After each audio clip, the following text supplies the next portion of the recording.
Hi guys, welcome to my channel. Guys, మనం chicken pakodi ఎలా తయారు చేసుకోవాలో, దాని తయారీ విధానం ఏంటో, అది ఎలా ఉంటుందో మనం ఒకసారి అయితే ట్రై చేసి చూద్దాము. నేనైతే ఒక హాఫ్ కేజీ చికెన్ అయితే తీసుకున్నాను. బోన్లెస్ చికెన్ ఒక హాఫ్ కేజీ తీసుకోవాలి. బోన్స్ ఉంటే బాగుండదు కాబట్టి బోన్స్ లేకుండా తీసుకోవాలి. దీన్ని ఈ విధంగా అయితే ఫ్రెష్గా కడిగి అయితే తీసుకోవాలి. అందులో వాటర్ ఉండకుండా చూసుకోండి. అందులోనే నేను ఒక టేబుల్ స్పూన్ అంత అల్లం వెల్లుల్లిగడ్డ పేస్ట్ అయితే వేసుకున్నాను. ఫ్రెష్ది వేసుకోవాలి. అందులోనే 2 నుంచి 3 టేబుల్ స్పూన్ల కారం వేసుకోవాలి. మీకు ఒక స్పైసీ ఎక్కువ కావాలనుకుంటే కొంచెం వేసుకోవచ్చు. అందులోనే టేస్ట్కి తగ్గట్టు సాల్ట్ కూడా మనం యాడ్ చేసుకోవాలి. యాడ్ చేసుకున్న తర్వాత అందులోనే మనము ధనియాల పౌడర్ వేసుకోవాలి.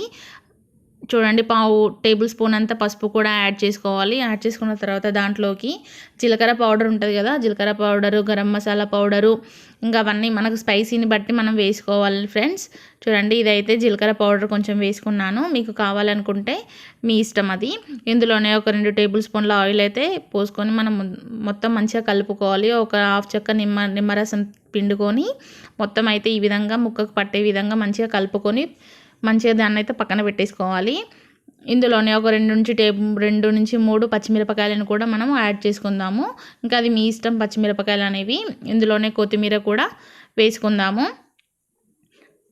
కరివేపాకు కూడా మనం అందులో యాడ్ చేసుకుందాము. యాడ్ చేసుకొని ఈ విధంగా అయితే మొత్తం మంచిగా కలుపుకోవాలి. కలుపుకున్న తర్వాత దీంట్లోకి ఒక 2 టేబుల్ స్పూన్ల కార్న్ఫ్లోర్ని అయితే మనము వేసుకుందాము. వేసుకున్న తర్వాత దాంట్లోకి ఒక టేబుల్ స్పూన్ అంతా బియ్యం పిండి కూడా మనం యాడ్ చేసుకోవాలి. కరకరాలు అంటూ ఉంటాయి.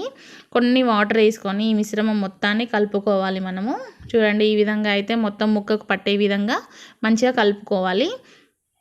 చూడండి, కలుపుకున్న తర్వాత దీన్ని ఒక హాఫ్ అన్ అవర్ పాటు పక్కన పెట్టుకోవాలి. తర్వాత ఒక 2 గంటల తర్వాత అయితే మీకు టైం ఉంటే చాలాసేపు కూడా పక్కన పెట్టుకోవచ్చు.